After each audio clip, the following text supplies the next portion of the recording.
Hello everyone, welcome to Learnpur. আর আছি তোমাদের সাথে।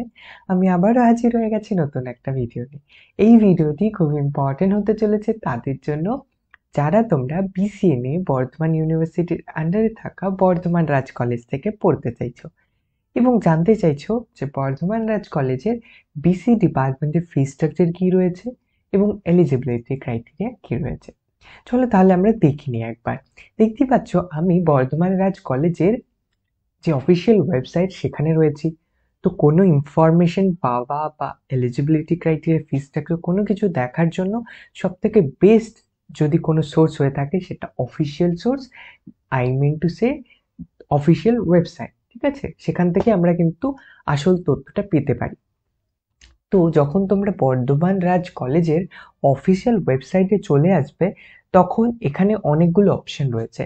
এখানে একটু দেখবে, এখানে অ্যাডমিশন সেকশনে গেলে হাওয়ার যদি করি অ্যাডমিশন সেকশনে, তাহলে এখানে দেখতে পাচ্ছ admission procedure, eligibility criteria, selection combination, intake capacity সবই রয়েছে।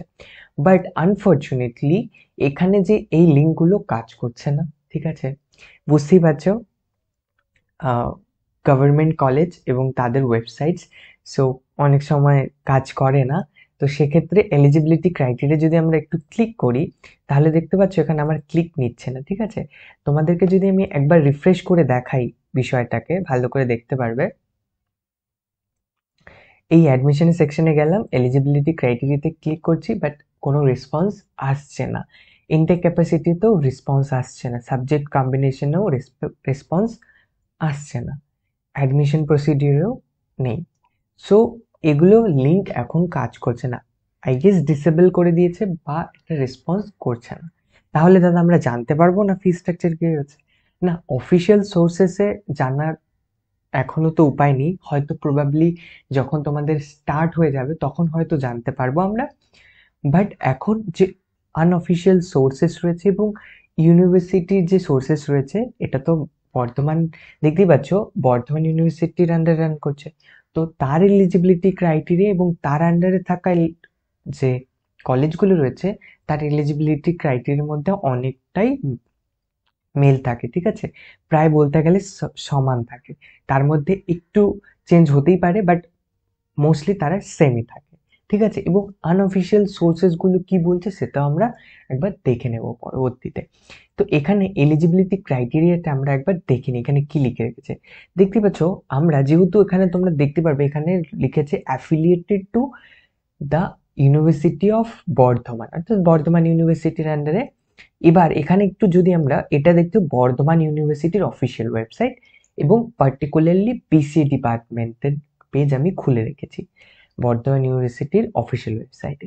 সো এখানে একটু যদি দেখতে পারো এখানে এলিজিবিলিটি ক্রাইটেরিয়া লিখে রেখেছে, the candidate must be an Indian national. So same eligibility criteria Bardhaman ইউনিভার্সিটির বিসিএ ডিপার্টমেন্ট নিয়ে আমি একটা সেপারেট ভিডিও বানিয়ে রেখেছি, সেটাতে দেখতে পারো, প্লিজ সেটাকে চেক আউট করো। সেখানে এলিজিবিলিটি ক্রাইটেরিয়াটা মেনশন করে রেখেছি, সেম এই এলিজিবিলিটি ক্রাইটেরিয়াই রয়েছে। সো এই এলিজিবিলিটি ক্রাইটেরিয়াই তোমাদের বর্ধমান রাজ কলেজের বিসিএ ডিপার্টমেন্টের জন্য হতে চলেছে, যেখানে ক্যান্ডিডেটকে ইন্ডিয়ান ন্যাশনাল হতে হবে ফার্স্ট, যে কোনো বোর্ড থেকে উচ্চ মাধ্যমিক পাস করতে হবে সেকেন্ড, থার্ড তাকে এই যে সাবজেক্টগুলো রয়েছে ম্যাথ বা স্ট্যাটিস্টিক বা কম্পিউটার সায়েন্স বা কম্পিউটার অ্যাপ্লিকেশন বা বিজনেস ইকোনমিক্স বা ম্যাথমেটিক্স, যেটা বিজনেস ম্যাথমেটিক্স, সে এই যে সাবজেক্টগুলো রয়েছে ম্যাথ বা স্ট্যাটিস্টিক বা কম্পিউটার সায়েন্স, এগুলো হয়তো তোমরা অনেকে ভাবছো যে দাদা এতগুলো সাবজেক্ট থাকতে হবে বা দুটো থাকতে হবে, এমন কিছু নেই। তোমাকে যে কোনো একটা থাকতে হবে, ম্যাথ যদি থাকে খুব ভালো। অনেকের একটা কনফিউশন থাকে যে দাদা শুধু ম্যাথই প্রয়োজন, ম্যাথই প্রয়োজন আছে, ম্যাথ ছাড়া হবে না। ম্যাথ ছাড়া হবে, এখানে লিখেই রেখেছে ম্যাথ না হলেও ভালো, না হলেও সমস্যা নেই, স্ট্যাটিস্টিক চাই। স্ট্যাটিস্টিক যদি না থাকে তাহলে কম্পিউটার সায়েন্স দেখবে, কম্পিউটার সায়েন্সও যদি না থাকে তাহলে কম্পিউটার অ্যাপ্লিকেশন থাকবে, সেটাও যদি না থাকে বিজনেস ইকোনমিক্স, সেটাও যদি না থেকে থাকে তাহলে ম্যাথামেটিক্স, বিজনেস ম্যাথামেটিক্স। ঠিক আছে, বা যদি সেগুলোও না থেকে থাকে তাহলে ক্যান্ডিডেটকে 10+2 লেভেলের যে উচ্চ মাধ্যমিকের মাধ্যমিকের পরে যে 2 বছর পড়াশোনা তারা করে থাকে, সেটা যদি ভোকেশনাল ইঞ্জিনিয়ারিং এন্ড টেকনোলজি নিয়ে তারা পড়ে থাকে তাহলে এবং অ্যাডিশনাল ম্যাথ থেকে থাকে তারাও কিন্তু অ্যাপ্লাই করতে পারবে। ঠিক আছে, এটাই হচ্ছে তোমার বর্ধমান রাজ কলেজের বিসিএ ডিপার্টমেন্টের জন্য এলিজিবিলিটি ক্রাইটেরিয়া। আই হোপ তোমাদের কাছে ক্লিয়ার হয়ে গেছে বিষয়টা এলিজিবিলিটি ক্রাইটেরিয়া নিয়ে।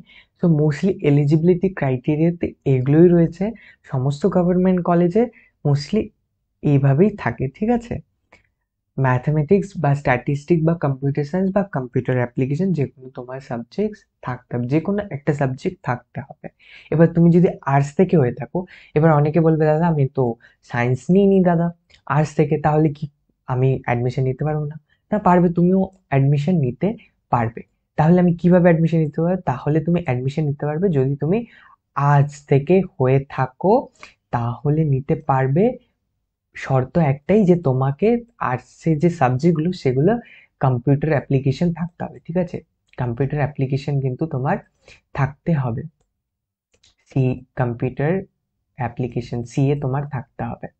যদি সিএ তোমার থেকে থাকে তাহলে কিন্তু তুমি অ্যাডমিশন নিতে পারবে আর্টস ব্যাকগ্রাউন্ড থেকে হলে, ঠিক আছে। আর বলেই দিলাম যে যতগুলো এখানে দেখতেই পাচ্ছ ইউনিভার্সিটি ওয়েবসাইটে লিখে রেখেছে, এগুলোর মধ্যে যতগুলো সাবজেক্টস এই যে দেখতে পাচ্ছ যেটা তোমার থাকবে, এগুলোর মধ্যে হলেই তুমি এলিজিবল অ্যাপ্লাই করবার জন্য। যেহেতু ইউনিভার্সিটির একটা রুল রয়েছে এবং সেম ইউনিভার্সিটির আন্ডারে এই কলেজ রান করছে, তো ডিফারেন্স এলিজিবিলিটি ক্রাইটেরিয়াতে হবে না। এবার ফি স্ট্রাকচার নিশ্চয়ই ডিফারেন্স হতে পারে, কারণ সেটা নিজস্ব একটা কলেজ রয়েছে, সেটা কলেজ ডিসাইড করবে ফি স্ট্রাকচারটা। তো আমরা একবার ফি স্ট্রাকচারটা দেখে নিই।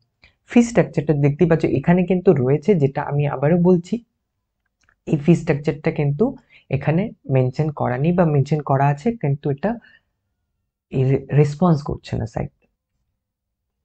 সো এখান থেকে দেখতে পাচ্ছ এখানে কিন্তু রেসপন্স করছে না, ঠিক আছে। ফি স্ট্রাকচার যেটা রয়েছে এখানে, ফি স্ট্রাকচার এই দেখছো, ক্লিক করছি, রেসপন্স করছে না। সো আমার উদ্দেশ্য এখানে যে তোমাদের সাথে জেনুইনলি পুরোটা শেয়ার করা, এমন নয় যে ভুল তথ্য বা ভুল তোমাদের সাথে। যদি আনঅফিসিয়াল হয়ে থাকে সেটাও মেনশন করছি, যে আনঅফিসিয়াল সোর্সেস থেকে আমি বলছি তোমাদেরকে, যদি অফিসিয়াল হয়ে থাকে সেটাও বলছি, সো দ্যাট তোমরা এটা তোমাদের মাঝে অ্যাওয়ারনেস থাকা দরকার, যে দাদা যদি এটা কথা বলছে তাহলে সেটা অফিসিয়াল সোর্সেস থেকে পাওয়া তথ্য অনুসারে বলছেন না এভাবেই বলে দিচ্ছে, ঠিক আছে। সেটাও একটা ম্যাটার করে, কারণ অনেক সময় আনঅফিসিয়াল সোর্সেস যা বলছে অফিসিয়াল সোর্সেসের মধ্যে ডিফারেন্স থাকতে পারে, খুব একটা ডিফারেন্স থাকে না, বাট ডিফারেন্স থাকতেই পারে, ঠিক আছে। তো এখানে দেখতে পাচ্ছ অফিসিয়াল সাইট, অফিসিয়াল সোর্সেসে কিন্তু কোনো কিছু মেনশন নেই। আর অনেকটাই আমি দেখে নিয়েছি পুরো সাইট জুড়ে, কোথাও কিন্তু কোনো ডকুমেন্টস বা কোনো পিডিএফ বা কোনো ফাইল এখানে মেনশন করা নেই বিসিএ নিয়ে। বাট আনঅফিসিয়াল সোর্সেসগুলো যেগুলো রয়েছে, এখানে বিসিএ ডিপার্টমেন্ট রয়েছে, বাট যে ডিটেলসগুলো মেনশন করা দরকার সেটা মেনশন করা নেই, বা হয়তো মেনশন করা রয়েছে কিন্তু এগুলো কাজ করছে না, সাইট রেসপন্স করছে না। পরবর্তীতে তোমরা কিন্তু এসে যদি রেসপন্স করে থাকে তোমরা দেখতে পারো, ঠিক আছে। পরবর্তী রেসপন্স করলে আমি কিন্তু আবার একটা ভিডিও বানিয়ে দেবো। সো এবার এখানে যদি একটু, এবার আমরা ফি স্ট্রাকচারটা নিয়ে দেখব। এবার আনঅফিসিয়াল সোর্সেস কি বলছে দেখতে পাচ্ছ, এখানে আমি বানিয়ে রেখেছি, এখানে ক্লিয়ারলি দেখতে পাচ্ছ আমি মেনশন করে কিন্তু রেখেছি আনঅফিসিয়াল সোর্সেস, ঠিক আছে। ভালো করে আবারও বলছি, আনঅফিসিয়াল সোর্সেস, এটা কিন্তু অফিসিয়াল মাধ্যমে পাওয়া ফি স্ট্রাকচার না, বাট এটার মধ্যে কিন্তু ডিফারেন্স আসতে পারে, বাট তোমরা একটা এস্টিমেট করে রাখতে পারো যে এটা হবে, ঠিক আছে। এবার দেখতে পাচ্ছ এখানে অ্যাডমিশন ফিস কি রয়েছে। ফার্স্ট সেমিস্টার যখন তুমি অ্যাডমিশন নিতে যাবে তোমাকে কত দিতে হবে? 6,000 টাকা। 6,000 টাকা প্লাস কত দিতে হবে দাদা? 6,000 টাকা প্লাস তোমাকে 28,000 টাকা দিতে হবে টিউশন ফি, ঠিক আছে। তাহলে তোমার কত হয়ে গেল? 6,000 প্লাস 28,000, তাহলে তোমার হয়ে গেল 3,000, 34,000 টাকা, ঠিক আছে। 34,000, 34,000 তোমার হচ্ছে total tuition fee plus admission ফি, ঠিক আছে। 34,000 টাকা তোমাকে দিতে হবে, এখানে লিখে রেখেছে 34,000। এবার 34,000 এটা দাদা শুধু ফার্স্ট ইয়ার, ঠিক আছে, ফার্স্ট ইয়ারের জন্য। এবার দেখতে পাচ্ছ এখানে সেকেন্ড ইয়ারে কি রয়েছে, সেকেন্ড ইয়ারে 28,000, ঠিক আছে। ফার্স্ট ইয়ারে 34,000, সেকেন্ড ইয়ার তুমি যখন সেকেন্ড ইয়ারে চলে যাবে তখন তোমাকে টোটাল কত দিতে হচ্ছে, তখন টোটাল তোমাকে দিতে হবে 28,000 রুপিস, ঠিক আছে।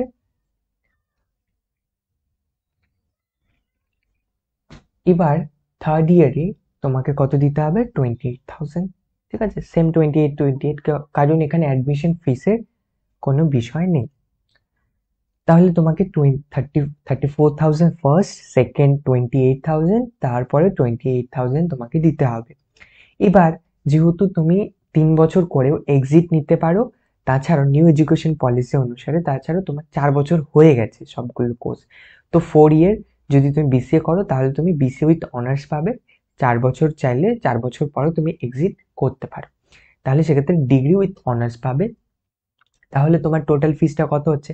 তাহলে আমরা এস্টিমেট 28,000 যেটা রয়েছে সেটাকে আবার একটু বাড়িয়ে নিই, আবার 28,000 করে নিই। ঠিক আছে, তাহলে 28,000 আরেকটা বছর তুমি দেবে।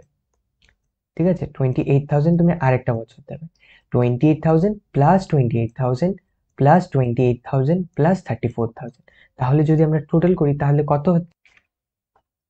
সো এখানেই দেখতে পাচ্ছ আমরা এটাকে অ্যাড করে নিই। ঠিক আছে, ক্যালকুলেটরে 34,000, ঠিক আছে, প্লাস 28,000 প্লাস 28,000, ঠিক আছে, প্লাস 28,000,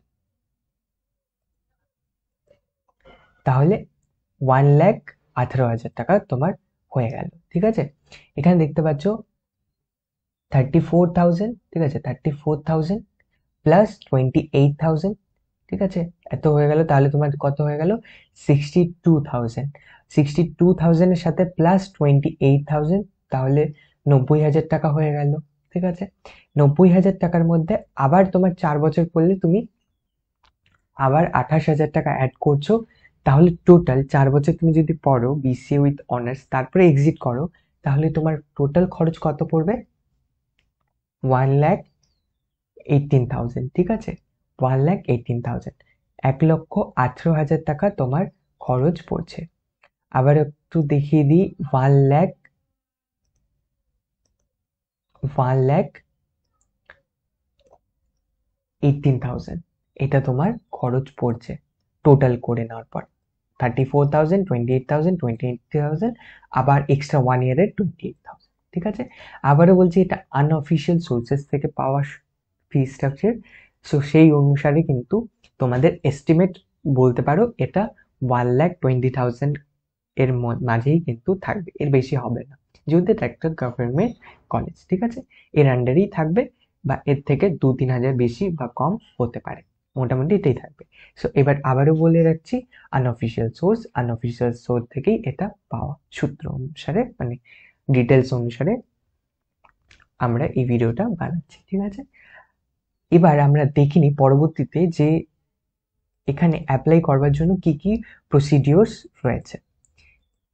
এখানে দেখতে পাচ্ছ বর্ধমান রাজ্যে কলেজ রয়েছে, সেখানে আমরা অ্যাপ্লাই করব। কি করে করতে পারি অ্যাপ্লাই? সে candidate must register themselves apply for the BCA program online only. ঠিক আছে, এবার কেবলমাত্র কিন্তু আমরা অনলাইনেই এটাতে অ্যাপ্লাই করতে পারবো, এখানে কোনো অফলাইন প্রসেস নেই। তো প্রথমে আমাদেরকে অনলাইনে রেজিস্টার করতে হবে, এবং কাউন্সিলিং যেটা অনলাইন কাউন্সিলিং হয়ে থাকে সেটাতে কাউন্সিলিং ইন দ্য সেন্স তোমাদের মেরিট স্কোর হবে, তারপরে কাউন্সিলিং প্রসেস হবে, তারপরে মেরিট লিস্ট অনুসারে অ্যাডমিশন। সো সেটা বলতে পারো কাউন্সিলিং, সেই কাউন্সিলিং হবে, তারপরে তোমাদের অ্যাডমিশন কলেজে হবে। How to apply? Candidate must visit official website to college. ঠিক আছে, কলেজের যে অফিসিয়াল ওয়েবসাইট রয়েছে সেটা তোমাকে ভিজিট করতে হবে, তারপর তোমাকে সেখানে রেজিস্টার করতে হবে ভ্যালিড ইমেল, মোবাইল নাম্বার এগুলো দিয়ে। তারপর রেজিস্টার করার পর যে ফর্ম রয়েছে সেটা ফিল করতে হবে, personal details, academic details such as name, date of birth, academic score এগুলো দিয়ে তোমাকে করতে হবে, সেগুলো ডিটেলস ফিল করতে হবে। তারপরে ফর্মকে রিভিউ করতে হবে, দেন সাবমিট করতে হবে। ফাইনালি তোমাকে 100 টাকার পেমেন্ট করতে হবে, পেমেন্ট করে তোমার কিন্তু সেই যে অ্যাপ্লিকেশনটা সেটা কমপ্লিট হয়ে যাবে। এখানে 100 রুপিস লিখে রেখেছে, ঠিক আছে, সেটাও আনঅফিসিয়াল সোর্সেস অনুসারে 100 রুপিস রয়েছে, বাট সেটা 100 রুপিসও হতে পারে, 200 হতে পারে, বা 150 হতে পারে। ঠিক আছে, জাস্ট একটা আইডিয়া দেবার জন্য এটা 100 রয়েছে, বাট 100ও হতে পারে। ঠিক আছে, যেহেতু এটা প্রিভিয়াস যে ডেটাগুলো কলেজে প্রেজেন্ট ছিল সেটার থেকে নেওয়া ডেটা অনুসারে, তাই এটা আনঅফিসিয়াল রয়েছে এখনো। তো সেটা বলতে পারে 100 রুপিস, অ্যারাউন্ড 100 রুপিস। সো ওপর নিচ হতেই পারে। তো এবার সবকিছু হয়ে যাওয়ার পর তোমাকে সাবমিট করতে হবে, মেরিট লিস্ট চলে আসার পর সিলেকশন হয়ে যাবে স্টুডেন্টের। সো এই ছিল পুরো প্রসেস, ঠিক আছে, অ্যাপ্লাই করবার প্রসেস পিসিএ ডিপার্টমেন্টে। যখন স্টার্ট হবে অনলাইনে তখন এভাবেই তোমরা অ্যাপ্লাই করতে পারবে।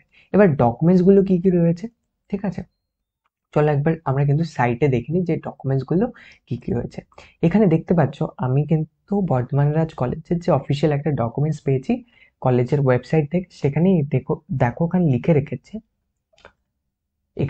রেখেছে minimum marks R required to apply 45% mark aggregate in HS or equivalent, ঠিক আছে, ইকুইভ্যালেন্ট 45% মার্কসের প্রয়োজন রয়েছে। এবার বিসি ডিপার্টমেন্টে তোমার তো 45%-এর ওপরে প্রয়োজন হবে যদি অ্যাডমিশনের প্রয়োজন হয়, কারণ অনেকটাই কম্পিটিশন থাকবে, যেহেতু সিটেরও লিমিটেড সিট, তারপরে ক্যাটাগরি ওয়াইজ ডিভাইডেড রয়েছে, তো এর ওপরেই প্রয়োজন রয়েছে, ঠিক আছে। এবার ডকুমেন্টসগুলো কি লাগবে এখানে এটা একবার দেখে নিই। দেখতে পাচ্ছ এখানে লিখে রেখেছে মেরিট লিস্ট, ই কাউন্সিলিং লিস্ট, ঠিক আছে। তাছাড়া তোমাদের এসএমএস এর মাধ্যমে কিন্তু অ্যালার্ট দেওয়া হবে ই কাউন্সিলিং এর। তারপরে এখানে ভেরিফিকেশনের সময় যে ডকুমেন্টসগুলো তোমাদের দেখাতে হবে সেটা একবার দেখে নিই। এই যে দেখতে পাচ্ছ documents required for the verification. এবার কি কি ডকুমেন্টসের প্রয়োজন হবে যখন ভেরিফিকেশন হবে, তখন ভেরিফিকেশনের সময় এই যে ডকুমেন্টসগুলো, অ্যাপ্লিকেশন ফর্ম যেটা তুমি ফিল আউট করেছো সেটার একটা প্রিন্ট আউট, ফি স্লিপ যেটা তুমি পে করেছো না, অ্যাডমিশন ফি অনলাইনে পেমেন্ট করবে, সেটার একটা যে রসিদ বেরোবে সেটা 2 কপিস তোমাকে জেরক্স করে নিয়ে যেতে হবে, ফটোকপি করে নিয়ে যেতে হবে। দেন অরিজিনাল ডকুমেন্টস যেমন proof of date of birth, যেটা 10th-এর অ্যাডমিট কার্ডও হতে পারে, বার্থ সার্টিফিকেটও হতে পারে, ঠিক আছে। তারপরে তো রয়েছে মাধ্যমিক বা ইকুইভ্যালেন্ট মার্কশিট, যেহেতু মাধ্যমিক অনেকেই দিয়ে থাকে, তো মাধ্যমিক বা সেটা না দিয়ে থাকলে তার কোনো ইকুইভ্যালেন্ট এক্সামিনেশন, ঠিক আছে, ওপেন মুক্ত বিদ্যালয় থেকে পড়েছে সেক্ষেত্রে তারও মার্কশিট হতে পারে। এইচএস বা তার ইকুইভ্যালেন্ট মার্কশিট যেমন হচ্ছে উচ্চ মাধ্যমিক বা যদি ভোকেশনাল স্টাডিজ করে থাকে তাহলে তার marksheet. Last school living certificate, school থেকে একটা স্কুল লিভিং সার্টিফিকেটের প্রয়োজন হবে। এবং যদি তুমি ক্যাটাগরি সিলেক্ট করে থাকো এবং ক্যাটাগরির আন্ডারে তোমার অ্যাডমিশন হয়ে থাকে তাহলে তোমার ক্যাটাগরি সার্টিফিকেট প্রোভাইড করতে হবে। এবার অনেকের হয়ে থাকে কি যে ক্যাটাগরির আন্ডারে সিলেক্ট করেছে বাট হয়তো কোনো কারণবশত ভুলবশত সে ক্যাটাগরি আন্ডারে সিলেক্ট করে দিয়েছে, ক্যাটাগরি সার্টিফিকেট নেই, ক্যাটাগরি আন্ডারে করে দিয়েছে, বাট তার অ্যাডমিশনটা জেনারেল ক্যাটাগরিতেই হয়েছে। এবার ভয় পাচ্ছে যে আমি তো এসসি বা এসটি কোনো ক্যাটাগরি সিলেক্ট করে দিয়েছিলাম, আমার অ্যাডমিশন হয়ে গেছে, এবার আমাদেরকে ডকুমেন্টস শো করতে হবে কিন্তু আমার কাছে ডকুমেন্টস নেই। তাহলে সেক্ষেত্রে জেনারেল ক্যাটাগরির আন্ডারে যদি অ্যাডমিশন হয়ে থাকে তোমার, তাহলে সেক্ষেত্রে তোমাকে কাস্ট সার্টিফিকেট দেখাতে হবে না, যদিও তুমি সেটা সিলেক্ট করে থাকো। বাট প্রবলেম হতে পারে, কলেজের সাথে কথা বললে কলেজ সেটাকে রিজলভ করে দিতে পারে সেই ইস্যুটা, যেটা ভুলবশত হয়ে গেছে অ্যান্ড আমার অ্যাডমিশন তো ক্যাটাগরির আন্ডারে হয়নি, জেনারেল ক্যাটাগরির আন্ডারে রয়েছে, তাহলে সার্টিফিকেটের প্রয়োজন হবে না। বাট তোমরা যদি ভুলবশত করে থাকো এবং ক্যাটাগরি আন্ডারে অ্যাডমিশন হয়ে যায় তাহলে কিন্তু তোমাদের মাস্ট কাস্ট সার্টিফিকেট দেখাতে হবে, আদারওয়াইজ তোমাদের অ্যাডমিশন ক্যান্সেল হয়ে যাবে, ঠিক আছে।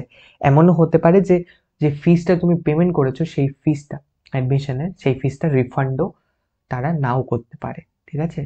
তো প্লিজ কেয়ারফুলি ফিল আউট করবে যখন তুমি অ্যাপ্লিকেশন অনলাইনে ফিল করছো, ঠিক আছে। এই সমস্ত ডকুমেন্টসের প্রয়োজন হবে।